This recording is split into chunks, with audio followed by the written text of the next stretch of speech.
Queste persone leggono un post su Facebook piuttosto che un articolo di giornale e montano al caso. Cioè, se qualcuno ha qualche dubbio, fortunatamente tutti noi abbiamo un telefono in tasca, basta fare un colpo di telefono e si chiede al segretario regionale piuttosto che al segretario federale informazioni su quello che trova sulla stampa. Inutile andare a accendere polemiche ogni volta su ogni questione solamente per avere un minimo di visibilità. Chi ha un ruolo importante a livello europeo, a livello regionale e a livello parlamentare farebbe bene ad impegnarsi in tutti i modi per dare risposte concrete al territorio che lo ha eletto. Le polemiche politiche non interessano assolutamente a nessuno. Nel mirino c'è lui, Gianantonio Darè, spina veneta nel fianco di Salvini, e le parole di Nicola Finco sono chiare.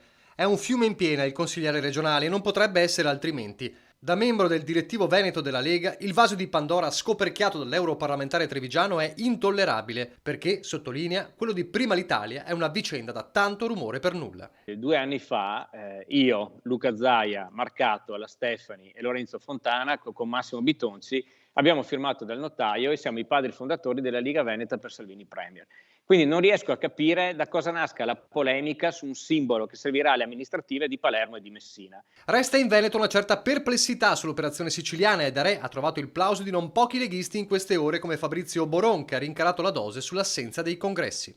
Ricordiamo che da aprile è possibile fare i congressi in tutte le sezioni di tutto il Veneto e non mi sembra che ci sia sta corsa a fare i congressi dappertutto. Sappiamo benissimo che per arrivare al congresso regionale prima bisogna fare tutti i congressi delle sezioni a livello locale, poi ci saranno i congressi a livello provinciale e dopo si farà il congresso a livello regionale. Allora, impegniamoci a fare questi benedetti congressi a livello di comuni, a livello di sezioni e poi un po' alla volta si faranno i congressi, ma non è mai mancato il dibattito all'interno del partito. Per Finco la verità è un'altra, non si vuole il dialogo interno e si preferisce buttare benzina sul fuoco. Ma io mi ricordo quando adesso qualcuno parla e fa le interviste, che per qualche volta abbiamo visto segretari che sono stati in carica 10 anni senza fare mai un congresso, quindi per carità va bene tutto, ma se vogliamo fare il bene del partito forse qualcuno farebbe bene a starsene zitto, se c'è un problema lo affronta all'interno del partito. Mi permetto anche, visto che faccio parte del direttivo regionale, di dire basta con queste polemiche.